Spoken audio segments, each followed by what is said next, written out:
welcome back. I am Dr. RandallBell, and welcome to the Post-Traumatic Thriving Podcast. Tanya Brown, how are you? Fabulous. This is a great guest. Yeah, absolutely. We're here with Geri Jewell. If you're one of the 5 people on the planet that have not heard of Geri, easily the most famous, well-known disabled person on the planet. Mm-hmm.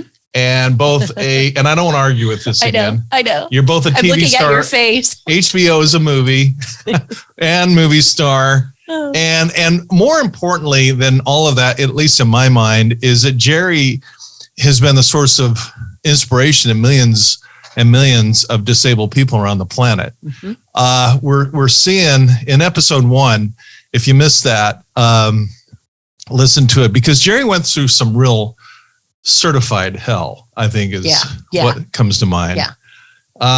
And we're going to, for sure. Geri, we covered in the episode 1, we covered all the way through high school. Mm-hmm. What we'd like to do here is, at least in my mind and knowing you, your survival stage where you kind of got on your feet, came more after high school. Is that fair? Yeah, absolutely. Okay. Okay. So talk about your high school graduation and then what came into your world right after high school. Well, like I said, I graduated from high school in 1975 and was put in a sheltered workshop.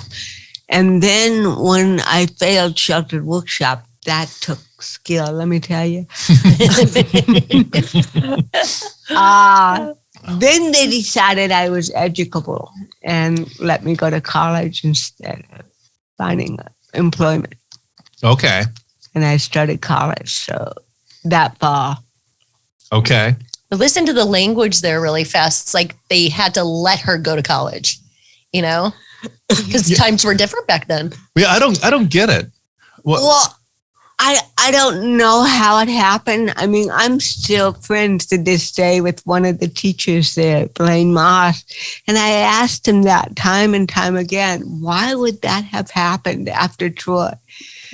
And it's just a theory. There's no proof. But I had a head-to-head relationship with one of the teachers in the special ed department. She did not like me, and I did not like her. And we hit heads so many times. And I'm thinking, because she went out of her way to help us kids find employment after high school. I mean, she had to make sure that we were all placed somewhere. And she's the one that had me sent to the sheltered workshop. Mm.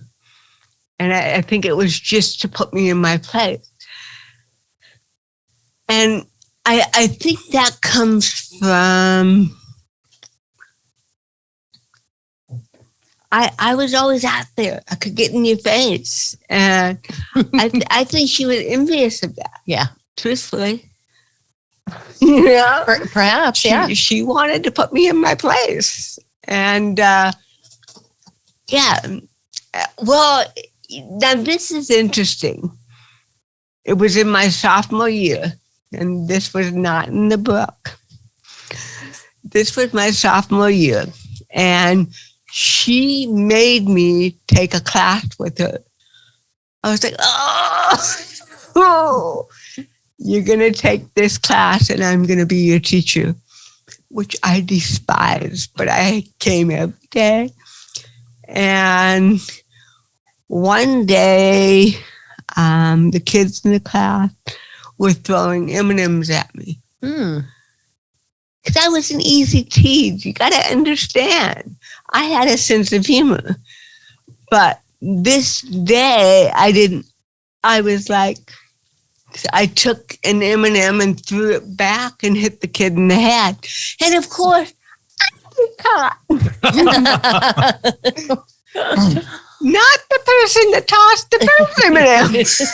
You did.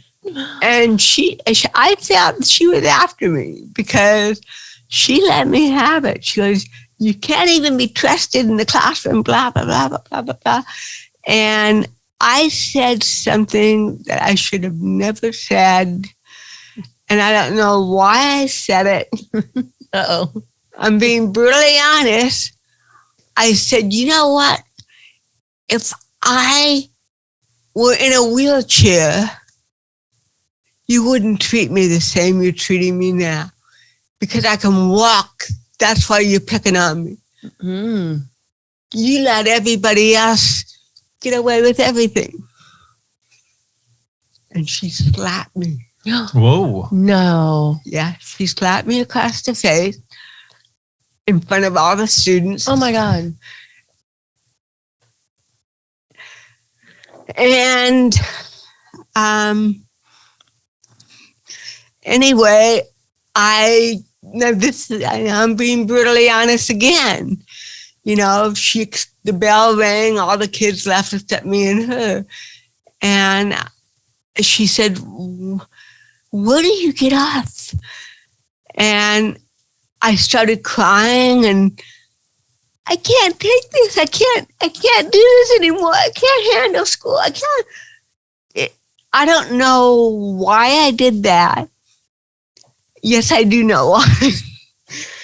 She said, okay, I'm going to call your mom and tell her to come down here and we have to make some decision.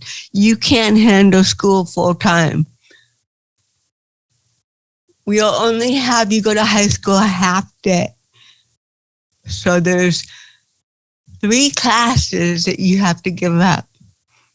What will they be? And I said, well, your class. Of course. Duh. Wrong. Algebra. No. You said I get to pick. And, you know, every class that I wanted to ditch, she wanted me to keep. She said, okay, we were dropping drama. Oh my gosh. Yeah. Did you slap her? All the classes that I loved, she made me drop. And I wanted to get out of the human sexuality class. Forgot. And she wouldn't let me drop that. And so... Wow. Those were classes that I was petrified of. Mm-hmm. So I think unconsciously, I was doing this to get out of those classes. But it backfired. I'll say. In a big way. I'll say. Yeah. Oh my gosh. What it meant was, well, it just meant it took me a little longer to make up for it. Later, after I had my mini nervous breakdown. That really never was. Well, did you end up having to drop classes, or was it all just... No, I had to. Oh, really? Yeah. I mean, you know, today a teacher slaps a kid. And my God. You know, it's... That was nothing back then. Yeah. That's crazy. It wasn't that big of a deal. I deserved it for what I said. I don't know that you did, honestly, actually. No. No kid deserves to be hit by a teacher. But I was out of line to say that you're nice to the wheelchair users, but not the walkers. Well, you know, still, that's not okay for a teacher to ever lay a hand on a kid. Yeah. And that's what you were feeling. And being an adult and being a teacher, she should have, stepped back and appreciated that. Well, what I'm getting out of this is that you were born with a trauma, and then it was layered on with sexual abuse, with abuse from the neighbor down the street, with adults, the bus driver. Mm-hmm. But what I'm also getting out of your story, Geri, is that all the way along, you're kind of developing a wicked sense of humor, and you're also developing a really resilient mindset. Mm-hmm. Whereas a little 7-year-old girl, you're sticking up against, for the 2 disabled kids and against this, obviously horrible adult. I mean, you're developing some real character is what I'm seeing. Yeah. But I guess I never looked at it that way. Mm-hmm. Okay. Yeah. Yeah. You're an advocate for yourself. You're an advocate for other people. Yeah. Okay. So you're out of high school now, and you're in college. Mm-hmm. Anything you want to share about college before we start talking about auditioning at comedy clubs? Well, I was a theater arts major. I mean, there's, the state rehab was supporting my school at the time. Mm-hmm. And so they kind of balked at that, being a theater arts major. But anyway, I was a theater arts major. And then the head of the theater arts department, Carol Brown. Carol Brown? Is she a relative of yours? No. Maybe. You'll borrow some money. I do have a Charlie Brown in my family. Well, Kalita felt that I didn't have a sense of reality, that I didn't really know what the world was about. And Kalita said that, I used to hate it when she used to say this to me. You're just a baby. You're just a baby. And so Kalita said, you don't know what the real world is like. Go out and get a real job. See if anybody will hire you. My gosh. And Being quashed again. Where were you in college? I forgot. Where'd you go to college? I went to Cypress College and to Fullerton College. Okay. Yeah. All right. And in between Cypress College and Fullerton College, I tried to join the Army. I went to the recruiting office and I told him I wanted to join the Army, and he thought it was a joke. And I said, and no. you were serious? Yeah. No, I really want to join. Both of my brothers went to Vietnam. I can do it. Mm-hmm. And he was kind of amused. And he said, well, let me put this video in and show you what we do in boot camp. So he puts this video in thinking that I'm going to, oh my God, I can't do that. But it had the opposite effect. I said, oh my God, we did that in special ed.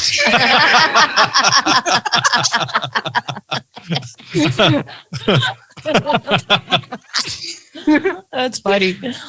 And he was very, he didn't want to hurt my feelings.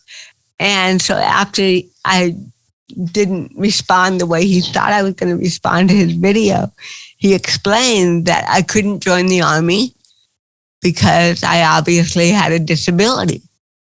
And it won't work. And I said, well, that's discrimination. Mm-hmm. Well, that's the law. Well, I'm going to write a letter to President Carter.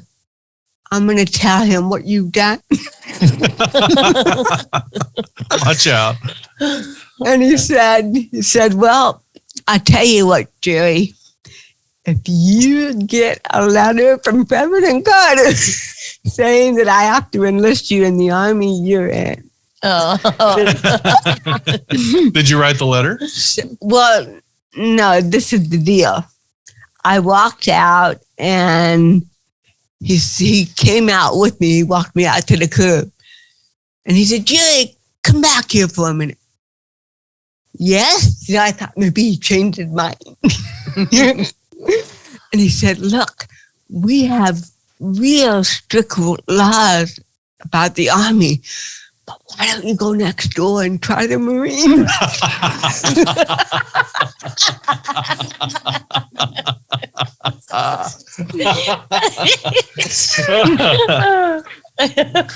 So did you? No, he smiled. I smiled. That was cute. You knew it. He's the thing. You mentioned this many times to me, Geri, over the years, is that people see folks with disabilities and with physical disabilities, and some people make this incorrect judgment that there's a mental incapacity there too. And I'm sure, you've told me you've been through that, where people see your outward physical disability, but inside, we all know that you're very, very bright. The movie business takes a lot of memorization skills. I certainly don't have. Did that come up a lot too, where people just assumed that you were mentally challenged as well? Yeah, I mean, that's followed me most of my life. Yeah. You know, from people thinking that or thinking that I'm drunk or thinking I'm on drugs or whatever. Yeah. Well, I mean, look at the title of Jerry's book. Yeah. I'm walking as straight as I can. Yeah. Where'd you get the idea for the title, I by love the that way? picture. I'm dancing as fast as I can. Oh, okay. Mhm. Yeah. I can't dance very well, so I changed it. I love it. Yeah. Yeah. I love that picture. Okay, so you're in college. It sounds like kind of, I mean, correct me if I'm wrong, but Well, it was Kalita Brown challenged me because she was right. I was a baby. Mhm. And, you know, I was very needy. And I was probably, well, okay, not probably.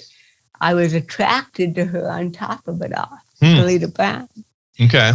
And I didn't even know what sex was or what that feeling was. I just liked her. Mhm. So I had all that going on. Mm. Okay. And she felt that I needed to grow up. She goes, if you come back here, I'm going to make sure that you're miserable. Or you're going to go and you're going to grow up and come back an adult. She was right. I left. I knew I could never be an adult at that age. In an adult what? So I went to Fullerton College. And no, she was right. I couldn't find employment. So I went to Fullerton College. Did you like Fullerton College better? Well, I have fond memories of both campuses, truthfully. In fact, Cypress College gave me an alumni award. Wow, nice. That was just incredible.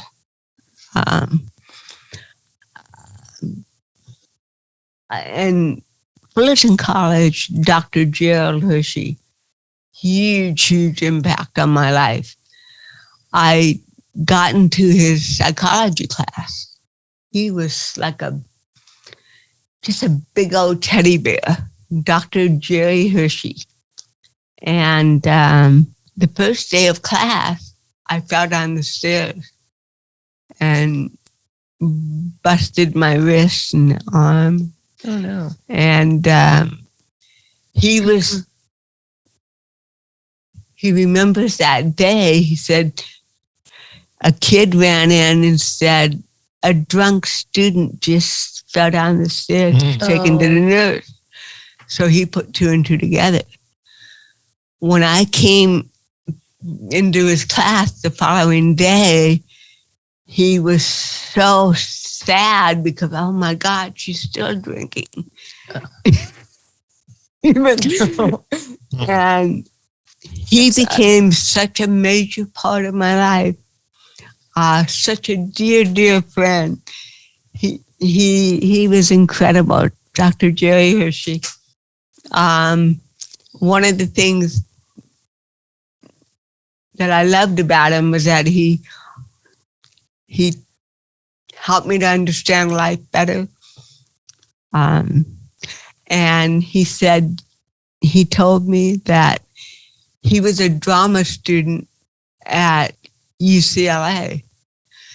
I said, but you're a clinical psychologist. Yeah, I know. He said, but I really wanted to be a famous actor. Really? Yeah, couldn't do it. So I became a psychologist.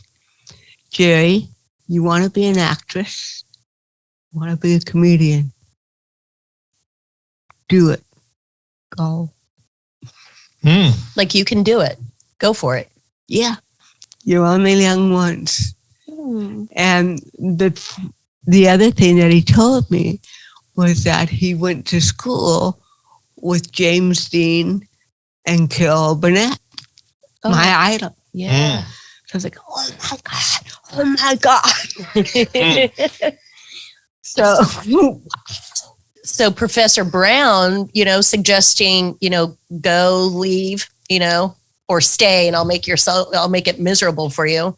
But the fact that she said, go and leave, had she not said that, you wouldn't have met this beautiful human being. So everything happens the way it's supposed to happen. Absolutely. He was supposed to come into your life. And I'm very close friends with Dr. Brown these days. Mm-hmm. Everybody was out. I'm so blessed. I really am. Yeah, and I know you started you became friends also. A big inspiration to you is Carol Burnett herself, obviously a huge Hollywood star. When did that start? That started when I was still at Woodcrest. I was 12 or 13 when I started writing her. And I wrote her so much. And she wrote back. Yeah, she did. Oh, that's so cool. Every time. And I still have those letters. Oh, nice. And I went to the Carol Burnett show. And remember Went with the Wind where she wears the shower curtain? It was classic. I don't remember. That was with Vicki Lawrence, right? I used to watch Carol Burnett's show with my grandpa. Well, it was a very, very famous episode. And I was there in the front row. And Harvey Korman and Tim Conway were cracking up, so they had to stop.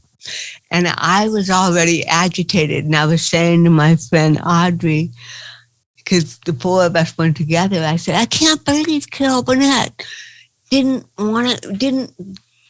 pick on me. I wanted to ask her a question, when she didn't. I can't believe she didn't call on me. And Audrey said, will you shut up? I just can't believe it. Well, you better think of what you want to say to her because she's coming over here right now. Oh, my gosh. Oh, she is not. And she was right here, right in my face. Oh, that is so cool. She extended her arm and she said, hi, I'm Carol. You must be Geri Jewell. Wow. I said, fall back. I should know. So lucky guess. I mean, I wrote her monthly. I have cerebral palsy. I want to be a comedian. I want to be an actress. I said, Carol, can you do one more little favor for me? What? I said, well, I wrote this paper for my English class on you, and I'll get a better grade if you sign it.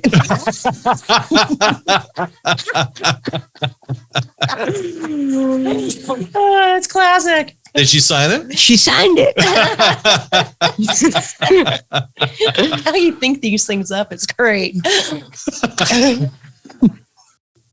You're a gutsy kid. I mean, most kids would be scared to death. Shy, right? Absolutely. Yeah. But I think she had to fend for, Geri, you've had to fend for yourself your entire life, so I think you're kind of just like, if I don't do it, who's going to do it? Exactly. Yeah. Yeah. Good observation. You toot your own horn. Yep. Mm-hmm. So when did you, I know from Gloria that you started auditioning at comedy clubs. Was that during college or after college? Yes, it was my last year last semester at Fullerton College. Okay. I only went 1 year to Fullerton, and then I dropped out and decided to be a stand-up comic. Which is a really solid career choice because everybody that goes into this is wildly successful. Yeah.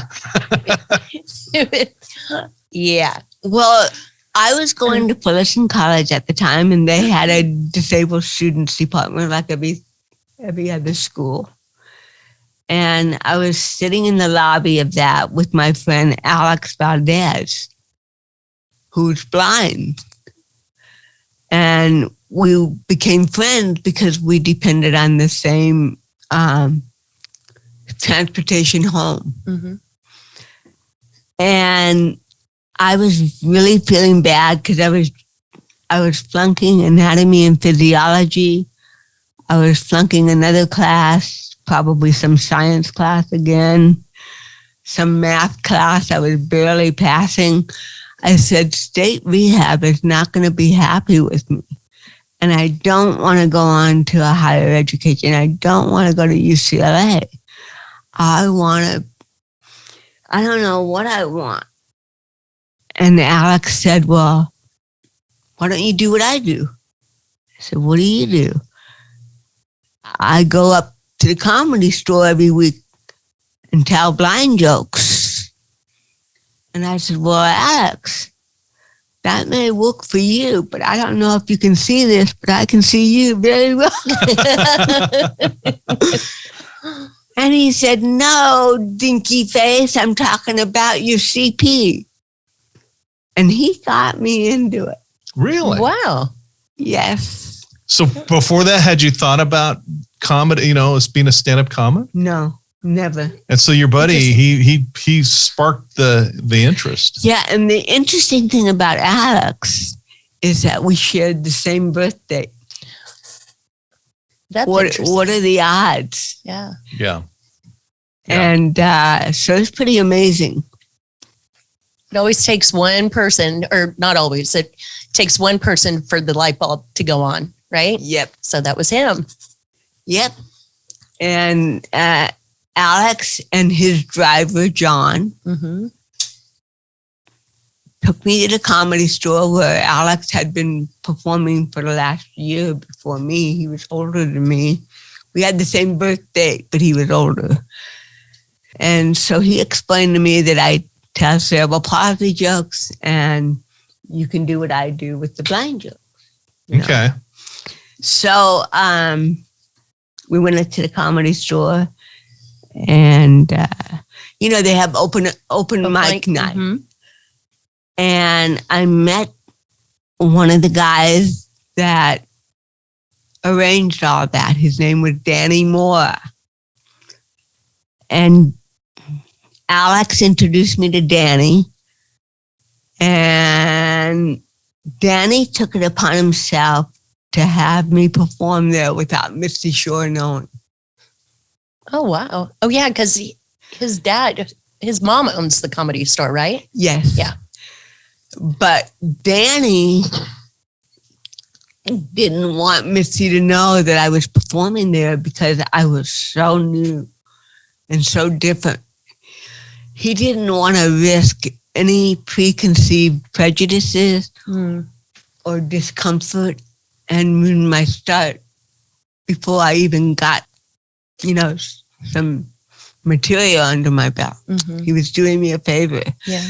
So I was coming to the back door around 11:30, 12 midnight and asked for Danny.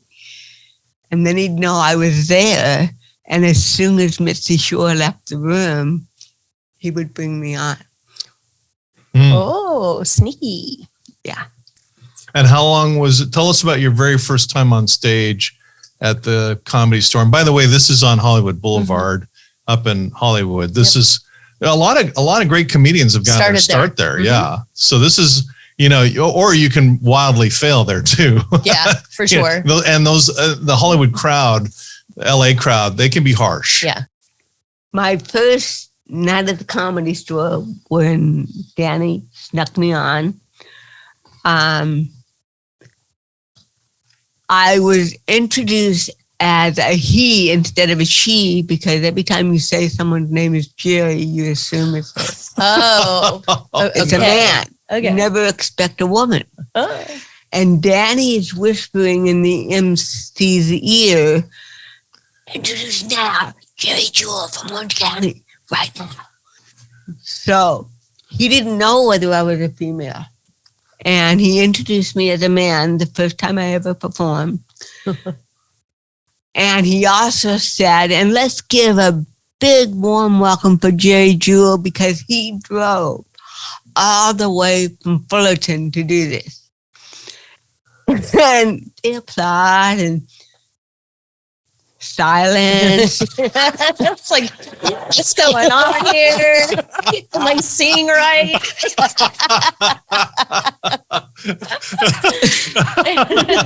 This is like before the days of pronouns, right? And I'm hearing impaired, and I could hear whispers. That's a she? No, it's a he. Oh, what if it is a he or she is really fucked up.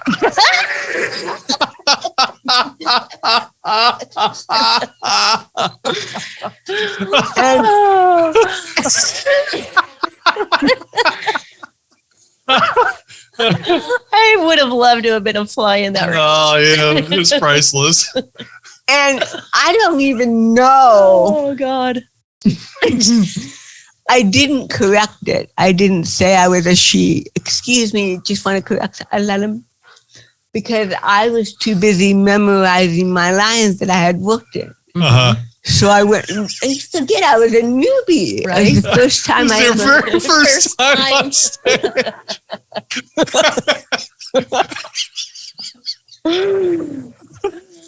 So I'm standing at the microphone. And I said, I don't know about you people. This was my opening line, folks. I don't know about you people, but I've heard an awful lot about the gays. About the what? About the the what? gays? About the gays that have been coming out of the closet. What does that have Oh, to my do God, in here because she was introduced as a man. You're way ahead of yourself with gender equality and everything. Oh, my God. Now you can hear a pen drop. Now they're really going. And then That's funny. you can't hear anything. And I said, but what you haven't heard about are all the cerebral palsy people that have been coming out of the closet now too. Oh, my God. But don't tell anybody. This is our secret. Is anybody laughing? That's a good question. Yeah, I thought, was anybody laughing? Or was this kind of like, Well, they just like, what- I know. what's No, going I on? was teasing you. Yes, they were laughing. Okay. Don't tell anybody. Shh. I don't want Anita Bryant to know. oh, my God. This is not a politically correct routine. This is hilarious. Because Anita Bryant will get on another bandwagon. I guarantee you. She's going to go all over the country saying, we must put a stop to these cerebral palsy people. They should not be teaching in our public schools. They will influence our children. And before you know it, all our children will be like this.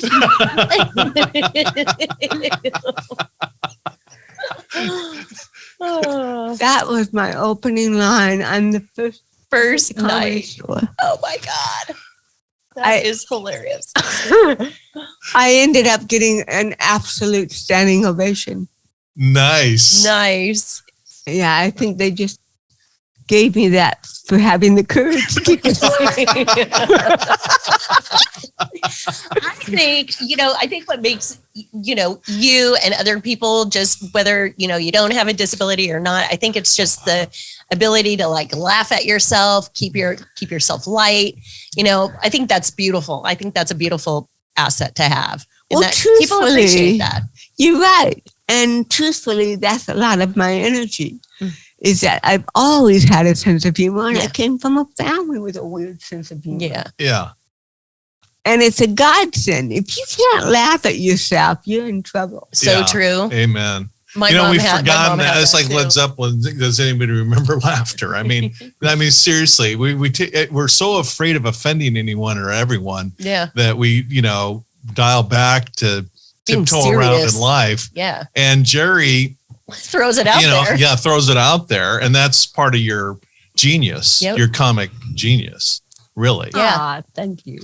Yeah. Thank you. You lighten the room. You make, because being in a room, I mean, with me, I don't care, but a lot of people get uncomfortable with, people with disabilities, like what you were saying, like they tiptoe, like afraid to say the wrong thing. Of course. Can I touch you? Can I not touch you? You want me to open up the door because I don't want to insult you, but you just take life by its horns and you're just going for it. Yeah. It's huge. Yeah. Well, I was never told, like, it's very rare, but I learned how to ride a skateboard as a kid. My God. And I mean, with obstacle courses that I made with tin cans, I could ride sideways, do wheelies, everything. I did so much on that skateboard and the bike. The skateboard was an accomplishment because my mom was telling my doctor that I zipped through the neighborhood on the skateboard every day for hours and hours and hours. And he thought she was lying. She didn't deny us. She's trying to, your daughter can't do something like that. Mm-hmm. So the next day we came back with my skateboard. Geri, you show him that you can do this. And I zipped all over the place. And he was like, wow. And how did I do it? Because I would get off the skateboard and trip and fall. Mm-hmm. It was like magic. Give me the skateboard. Well, so I guess what I'm hearing is that you had the courage as a disabled kid to get on a skateboard. You also had the courage to get on the stage at the comedy club. Yeah, I did. But here's the big question I got for you, Geri. When you had that standing ovation, and I've been to the comedy club, I don't think I've ever seen a standing ovation. I mean, I'm not saying it doesn't happen, but it's a tough crowd. Yeah. It's rare, especially in the original room. Yeah. Yeah. And so here's my question for you, Geri. Did you at that moment realize, did it spark this greatness yeah, within you? it was surreal. It was amazing. And I taped it. I still have it on a little cassette tape. Oh my gosh. We got to put that on here. Yeah. Can we I have to find it. It's in my storage unit. Okay. Yeah, that would be great. Okay. To have clips of yeah. that. So, I mean, so you kind of woke up to maybe this little girl who woke up bullied and abused. And John and Alex bought me there every single week from thereafter. And wow. And John used to come up twice because Alex worked in the middle of the week now. I'm the only one that did Monday nights. So they were so supportive of me, both of them. That's so cool. And then I had to figure out how I was going to get from doing stand-up comedy and get on television. And so I was reading the TV Guide on a Thursday. The good old TV Guide. Yeah, the TV Guide. And it said, Weekend with the Stars, Cerebral Palsy Telethon. There it is. I felt, now I can put my I Love Lucy skills to work here. I mean, I thought, what a perfect opportunity. So I called up production and I said, I'd like to book myself on the Weekend with the Stars Cerebral Palsy Telethon this weekend. Well, agents booked that months in advance, ma'am. Did your agent do that? Well, I can't believe my agent forgot. Dang dumb. And he said, well, I'm sorry, we can't do this on such short notice. I said, but you don't understand, I have cerebral palsy. And there was this silence on the line. What? Is that your idea of a sick joke? And I got more. And I got more. More sick jokes. Exactly. I said, no. I have cerebral palsy and I'm a stand-up comic. I'm a professional stand-up. Oh, well, let me run that by the executive producer. He'll get back with you. And he called me about an hour later. Miss Jewell, I understand that you have cerebral palsy? Yes, I do. And that you're a professional stand-up comic? That's right. How long have you been doing this? Oh, 2 nights. about a year and 5 months. Okay. Well, we're all booked for talent, but I'm really curious to meet someone like you.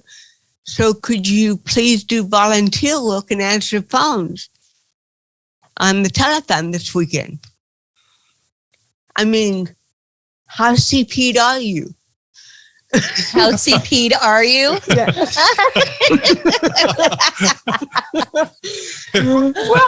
That is funny. How CP'd are you? How pregnant are you?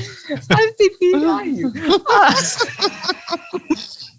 No, I think what he was getting at, could I answer the phone? Right, exactly. And I didn't want to tell him that I was practically deaf. Because I wanted to get on TV. Mm-hmm. So I said, oh, I'm not very CP'd at all. And I hear really great. Okay, we'll see you. Your time is 11 o'clock on, I think it was Friday night. Yeah, Friday night at the telethon.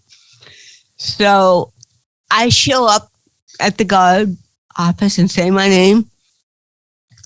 I'm Geri Jewell. Yeah. Well, I'm on the celebrity guest list. Oh, I'm sorry, I didn't realize. And he brings over the other clipboard. There's nobody on Geri Jewell on the celebrity guest list. What do you mean? Wait a minute, hold on. He comes back. We have you on volunteer list to answer the phone. Oh my God, my agent screwed up again. I love you. Oh, I can't believe This agent's screwing up left and right. Oh my God, I know. And he felt really bad because obviously it was a telethon for cerebral palsy. You have some empathy for the kid. So he said, oh, I'm sorry, Miss Jewell. Follow the celebrity green line on the and go into the celebrity green room and tell them that your agent made a mistake. Things are working out for Jerry. So I go in there and they had a typical SAG form that you had to fill out. And they asked me what shows I was known for. I think I put Johnny Carson, Merv Griffin. Little white lies. You had watched him. Exactly. We watched them. I put some bogus name at my agent. That is hilarious. Oh my gosh. And so, then one of the producers came up to me and said, Miss Jewell, yes, we have a problem here at the studio. What's the problem?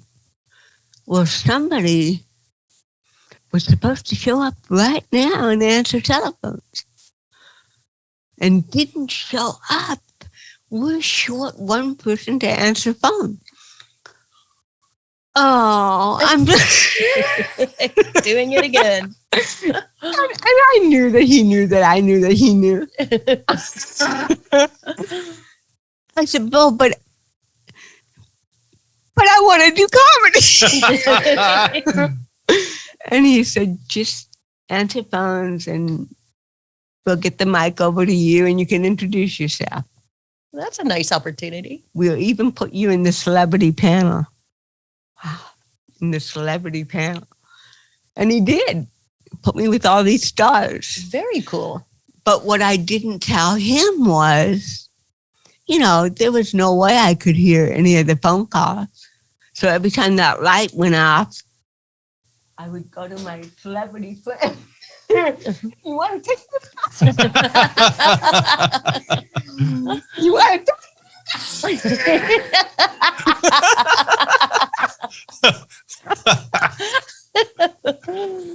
Oh, funny. Oh my God.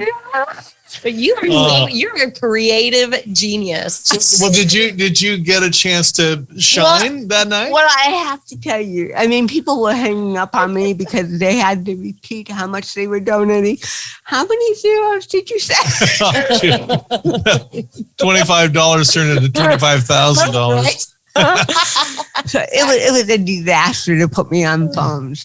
So Greg Malavy, one of the actor who was hosting it locally that day, I called him over to me and I said, Greg, you got to help me. Now, I had never met this actor before, ever. Oh, what's the matter? I said, I have cerebral palsy. He looked at me like, yeah.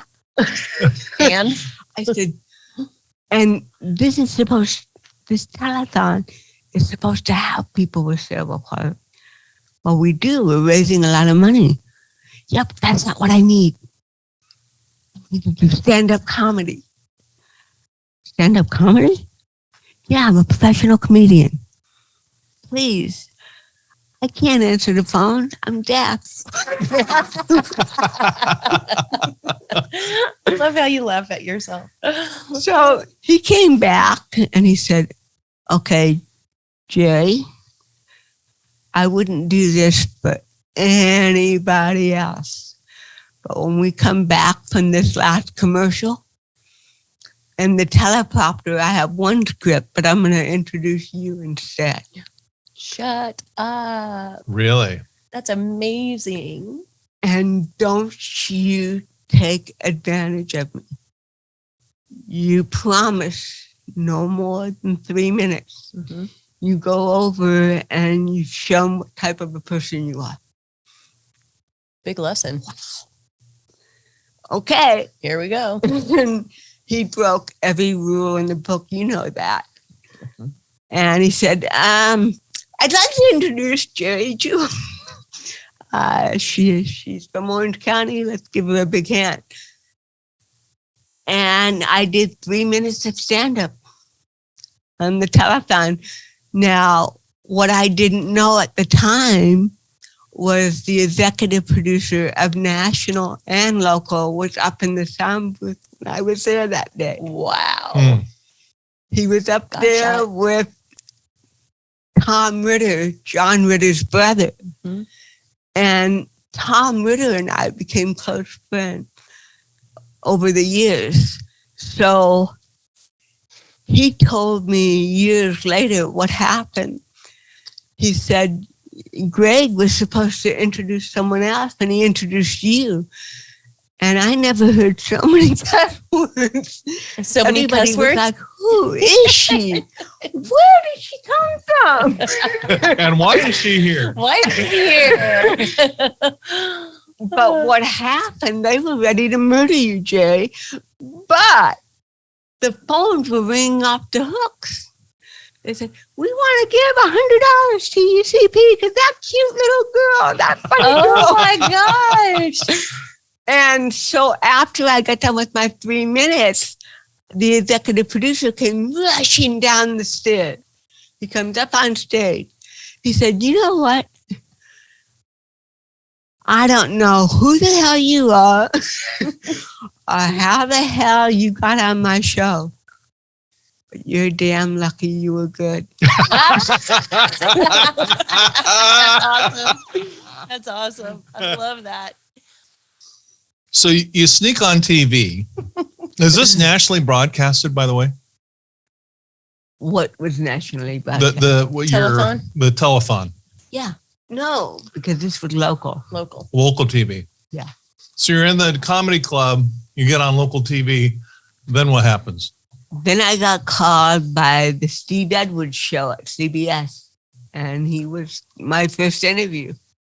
After the telethon, he saw it. In fact, what's so funny is that just in the last 4 months, we became Facebook friends. Oh my gosh. And he wrote me a private message saying, wow, I remember when I first interviewed you. Aw, I have never forgotten you. I am so proud of you. that's so So sweet. that was so cool. Especially coming from somebody in the media. Yes. That actually brought tears to my eyes just now. He was my very first Yeah. interview. But this is what's interesting is that, don't forget, I'm supposed to be finishing school. Mm-hmm. So you at this point, you kind of dropped out of school, hadn't you? Yeah, but I made a deal with, I left this part out. I made a deal with state rehab. And they kind of did this a little bit under the table. I said, you know what red tape it takes to get back into this program. Can't you keep my case open for 2 years? Mm-hmm. And just let me try stand up. And if I don't get anywhere, I can slip back into college. Yeah. And I'll be mature enough then. As she's sneaking into comedy clubs and television. And he said, okay. He let me do that. That's cool. So I get on Steve Edwards' Two on the Town. Remember Two on the Town? The following 2 weeks later, I get a letter from Sacramento saying, dear Geraldine, that's when they have bad news.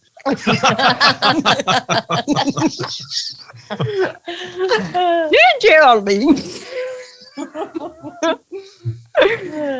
congratulations on your success in Hollywood. Your case is closed. And they closed my state rehab. Wow.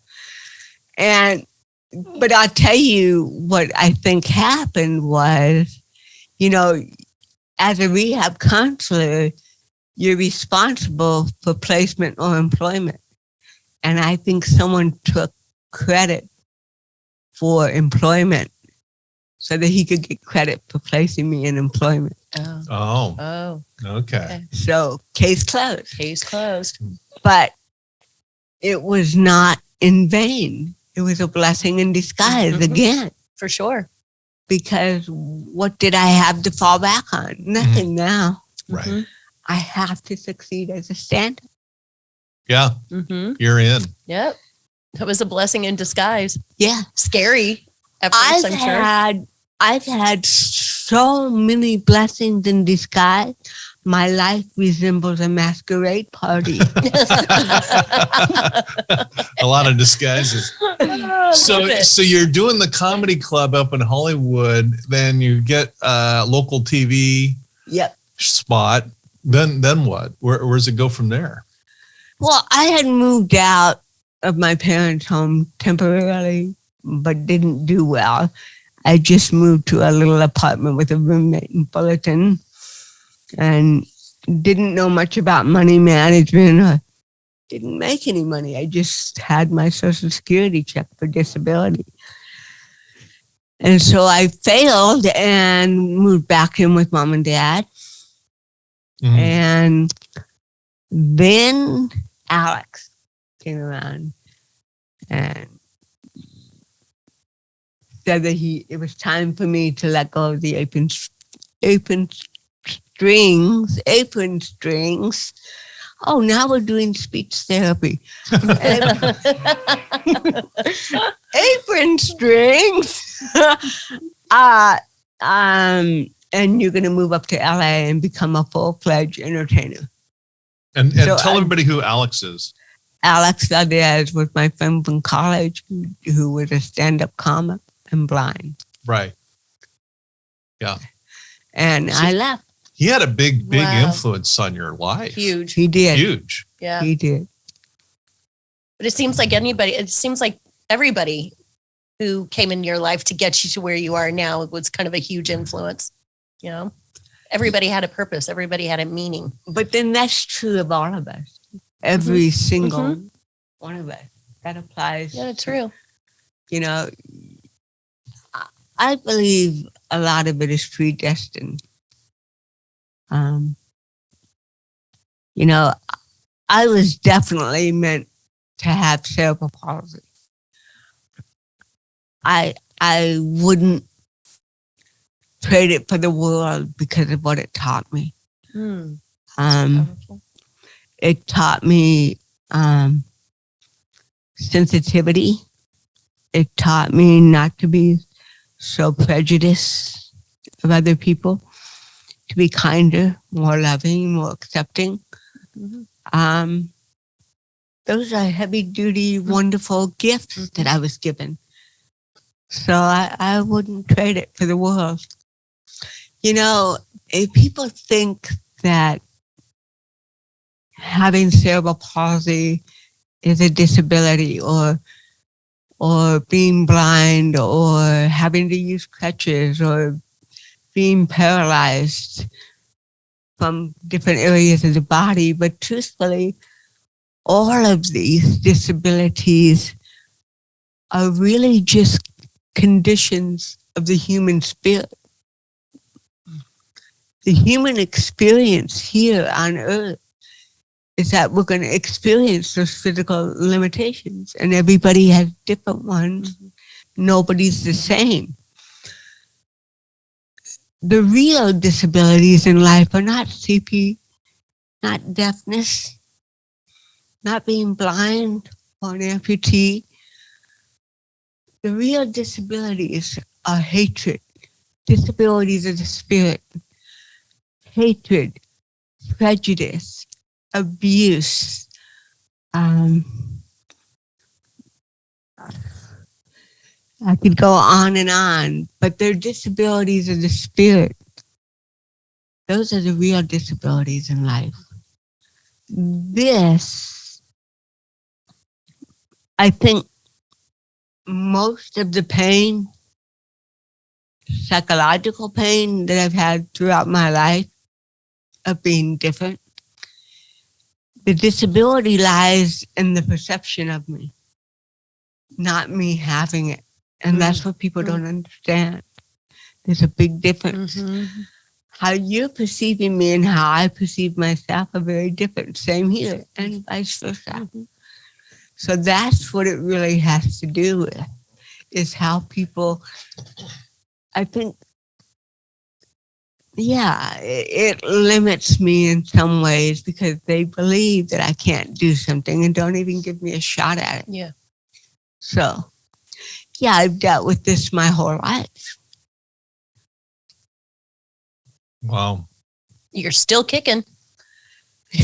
That was really powerful, Jerry. Yeah. Very That's heartwarming. like 4 bumper stickers and 3 refrigerator magnets worth of wisdom right there. So I got a question for you. What? So during all this time where you're doing the comedy club up in Hollywood, you're starting to get some TV spots. Are you still corresponding with Carol Burnett? Pardon? Are you still corresponding with Carol Burnett? Here and there, not majorly. Okay. No. I just think that it shows remarkable coolness on the part of Carol Burnett to really, Well, I remember I was on Facts of Life the first year, and I guess my agent called her and told her I had a birthday coming up. Oh. And she called me at my home and wished me a happy birthday on my birthday. That's cool. See, it doesn't take a lot to be nice. Yeah. And so this time the agent really does exist at this point? huh? There actually is an agent? You weren't pulling a fast one on there? Well, so I know enough about the comedy club that with you being a favorite up there, your name's getting bigger and bigger around town. Is that fair to say? Yes, that is fair to say. It was weird. It was, well, there was something that happened to me early in stand-up years. I think it was, I started in 78. So this must have been 79, late 79 when this happened. But there's a law. There was a law back then, an unspoken law, rather, that if you did the improvisation, you couldn't do the Comedy Store. And if you did the Comedy Store, you couldn't do the improv because they were competing. But when you got someone like me who was begging to get work anywhere, I'm going to take it wherever I want to get it. Because I was fighting for time slots. So I ended up working at both clubs. Now, this is how young I was. I was probably 22 at the time. And I was performing at the Improv and got a standing ovation that night. And this really gorgeous man comes up to me in the bar. And he said, "You're star material, kid." And I said, "Wow, thank you." I was so flattered. This beautiful man. And he said, "Cool. You got an agent or a manager?" And I said, "Well, I have a manager." "Well, get rid of him." "Well, I have a contract with him." "So, break the contract. I'll make you a star." "He won't." And then I thought, maybe this will motivate my real manager to try harder.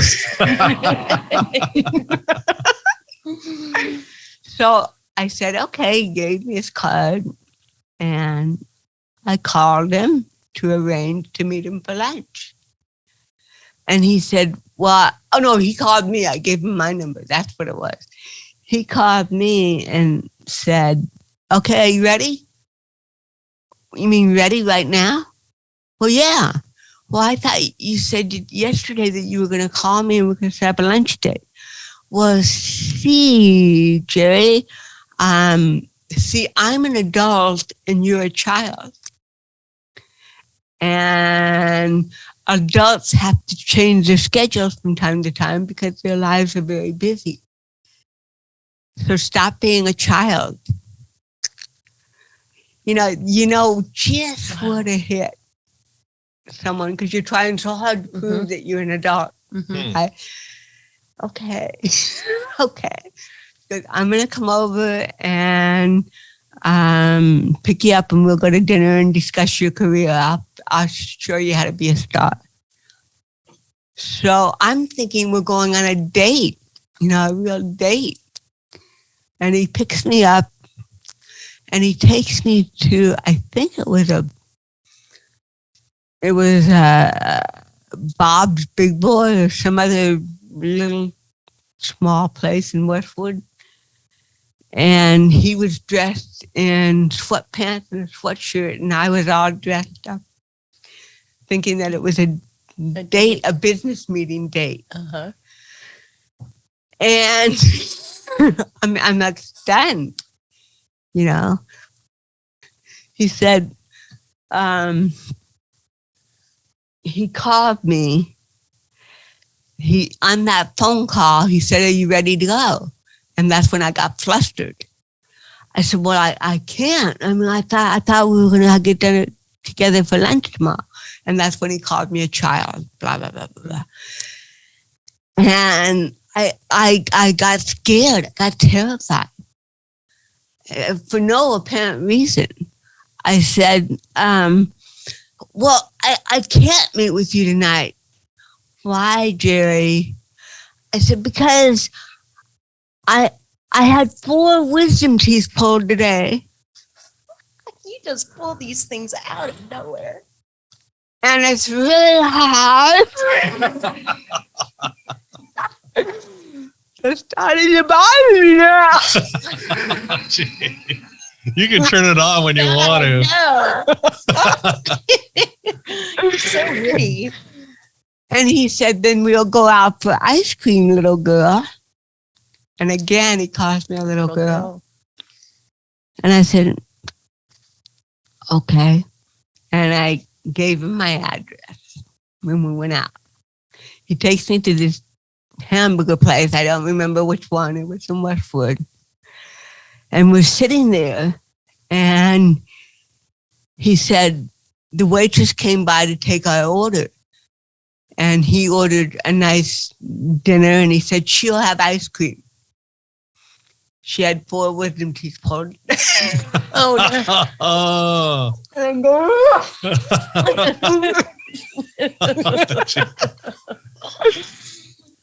so then he says to me, he's eating his dinner, I'm eating the ice cream. And he says, Geri, I need to tell you something that's really important. I said, what? He said, I'm dying. This is a strapping looking guy, football player. Mm-hmm. Strong, white teeth like chiclets. Chiclets? And he says, I'm dying. You mean dying? Yes. I have a fatal disease. I said, what? He made up some long thing that wasn't any real disease. And I said, oh, I'm sorry. But I don't know what to say. Well, I really love you, and I don't have much more to live for. I don't have that much time left on this earth. I'm dying. Well, how much time do you have? And he's looking at me like, I believe it's a stupid question. 6 months. And I said, well, you can do a lot in that time. Okay. And then he got mad at me and called me a child again. I want you to know that my wife and my son got killed in an auto accident, and I'm dying of a fatal disease. And I came to you because I thought you were a mature, loving, adult, sensitive woman. But you've disappointed me time and time again. You're a little girl. And I think I've had enough of you. And I'm thinking, oh my God. He's going to tell everybody in Hollywood that I'm a little girl. And we're standing at the cash register, and I got scared of him. Mm-hmm. And I started to back out of the restaurant backwards, and he saw me in the reflection, and he yelled at me in front of everybody, you get back over here right now. And I timidly walked over to him, and he said, and the cashier was looking at him like, mm-hmm. What? And he went like this to his head. I have to look after her. I'm sorry. What do you think it was? Oh, wow. And I had no way of getting home. I had to depend on him. So I was kind of stuck. I mean, there was no cell phones. I did have some quarters, so I could have called 911 from a payphone. That's true. So we get out, and I said, can you please take me home? And he said, yeah, I'll take you home. And he passed my house. And I thought, oh God, not again. Mm-hmm. And he parked about a block away from where I live. And I said, what are you doing? And he said, oh, that's right. The child. I keep forgetting you're such a little girl. I'm not a little girl. Yes, you are. If you don't know what we're doing, adults do this, Geri. Oh no. And he sexually assaulted me, and it's horrible. And he takes off my bra. And then he gets angry at me because he said, you hold your audience in your shaky little hand and they just adore you because you're a child. He was so mad. And he opened the door. He said, "Go find your mommy, little girl." And I'm walking up the sidewalk, holding my open shirt shut, no bra. And he starts running after me. And I thought, uh-oh, I'm in trouble. He overpowers me. And he ran past me. And he's walking backwards towards my house, and I'm following in front of him. And he said, I don't remember verbatim. I remember being very insulted. He said something to the effect like, "Here, cripple, cripple, cripple." Oh my God. Oh my gosh. And I was mortified.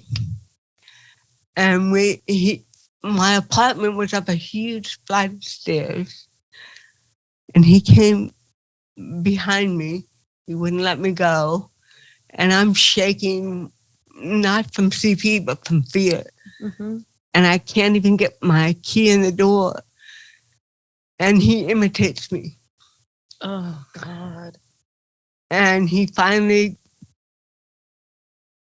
puts it in the door. And before I can open the door, he's holding it shut. He said, "Just remember, Geri, what?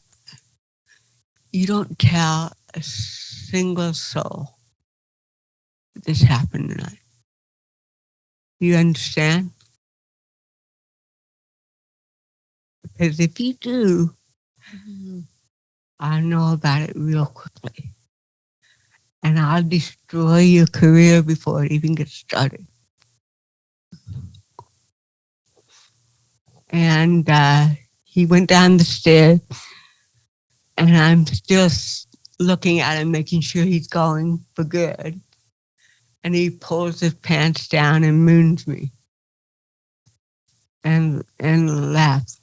And I have to tell you that after that, I could not do stand-up comedy for 3 months. I was so terrified. Mm-hmm. And when I finally did get the gut to call him for time, I got a time at the Improv, and that's where I met this man. Remember? Mm-hmm. So I was terrified. And I went up on stage and I bombed. It was the worst set. It was so bad. And Bud Friedman, who is the owner of the Improv, he came up to me in back of the room and he said, "What was that shit?" "I'm sorry." "Yeah, you're usually funny. And you don't stutter. What's this stuttering shit?" And I said, "Well, I know I don't stutter, but I did not." "Why?" And I said, "Because I was scared. Scared that you'll see," and he named him. "Scared you're going to see Jack King." And my eyes got wide. I said, "You know?" And he said, "Geri, there isn't one thing that goes on under this roof that I don't know about. And this is what I'm going to tell you. If you're going to allow this situation to affect your ability to perform and be a professional, then get the hell out of the business. People get hurt in Hollywood. Mm-hmm. So what? Get up on that stage and do your magic. Again, tough love." Mm-hmm. He actually believed in me. Mm-hmm. Mm. Work your magic. Yeah. I mean, I know enough about Hollywood to know that it's a mixed bag. Mm-hmm. And behind the lights and the glitter and the shows and the fun are some really creepy people. Yeah. But yeah, I had a manager that ended up going to prison for other crimes, but he was earning 75% of my earnings before he went to prison. He left me broke. So there was that. Where was I going with that? Well, just we were talking taking about advantage. some of the ugly side of Hollywood, some of the ugly people in Hollywood. But the point I want to make is that, yeah, these terrible things happen. But again, I look at it this way. You know, I hate to say it, I really do, but there's a lot of terrible things that happen in this world. Mhm. You know that. I know that. Mhm. Everyone knows. Look what's happening in the world right now. Mhm. It's horrid. Okay. But if we walk around in life with our hearts closed, so we don't have to feel that pain, we're never going to feel the good things either.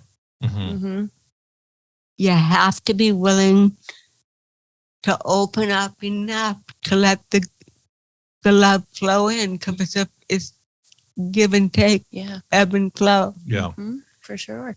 And I think I have a big heart, sometimes bigger than I should. But I would rather feel the feelings that I do than be numb and not care what's going on in the world. Yeah. Well, you have more than a big heart. You have the biggest heart, enormous empathy for folks. I think what we're seeing here with your story, Geri, in a really profound way, is that this is a story of something more or someone more than, you know, a girl that grew up in idyllic Orange County and with CP and just got a couple lucky breaks and ended up, you know, being a star. You had to punch through layers of trauma and still go and still go and still go. But, you know, my mother said something very interesting, and she only gave one interview about me in her whole life. She was so shy. They would want to interview my mom. No. She finally agreed to do it once, but she told the truth. I watched the interview. She said that I always told Geri that if she wanted to be a good comedian, to go for it. Sky's the limit. But I also warned her that great comedians have great pain. You can't have one without the other. So if you're going to be a great comedian, you have to be willing to experience great pain. It's interesting because subconsciously, I think I sabotaged myself on several occasions so I could feel more pain, more pain, more pain, so I can be a better comic. Because I was, you know, when Norman Lear saw me perform in 1980, and I was performing for the second annual Media Access Awards in Beverly Hills, and Fern Field had hired me because everybody under the sun was telling her, there's this terrific new comedian with cerebral palsy. You got to have her on your dinner next week. So I was hired, and Norman Lear and Charlotte Ray were both in the audience that night. And after the show, I got a standing ovation, and Norman Lear came up to me and introduced himself. And he said, you know, you're real funny, kid, but you're way before your time. And I said, so wait a couple months. And this is Norman Lear, who everybody should know, but is a huge TV producer. Okay. I didn't know. Oh, huge. Huge. Okay. The tops. Yeah. Oh, wow. Okay. He waited 2 months and cast me on Back to Life. And that's how it happened. Yep. Okay. Well, you know, Very this is a cool. great time to, because the whole point of this episode is to talk about, you know, the dive stage, which we did in episode 1. Episode 2, this episode is about getting on your feet. Mm-hmm. And so this is a great time to transition and talk about what it was like to star on The Facts of Life, all the wonderful other things you've done. And the trauma doesn't end. Yeah. I mean, you know, I say that trauma, it's rinse and repeat. It comes back. It just does, but you keep pushing through. The ebb and flow of trauma. Yeah. Nicely said. Now I have to go re-edit my book. Thanks. But you know, what's interesting now, it's like, okay, so with comedians and having great pain, okay, look at Robin Williams, Jim Carrey, Jerry Lewis, Yep. you know, Yeah. they all battled with depression. Yes. They battle with depression, I know. you know, or Robin did, you know, so yeah, I guess it's really true with, you know, being a comedian. Yeah, It's great I pain. get your point. Jerry, I've never, I mean, I know we all have moments of feeling depressed, but I get your point. It's pain, whether it's depression or some other kind of sadness. downer. Yeah. But you know, you're just a living example, Jerry, of just pushing through this stuff, you know, to do something really remarkable. We're going to come back on episode 3 and talk about Facts of Life. Okay. On post-traumatic thriving, where we dive, survive, or thrive. The choice is yours. All right. See you on the next episode. Thanks for supporting our podcast. Be sure to like, share, and subscribe, and follow us on your favorite social media. For books, merchandise, or to donate, visit CoreIQ.com.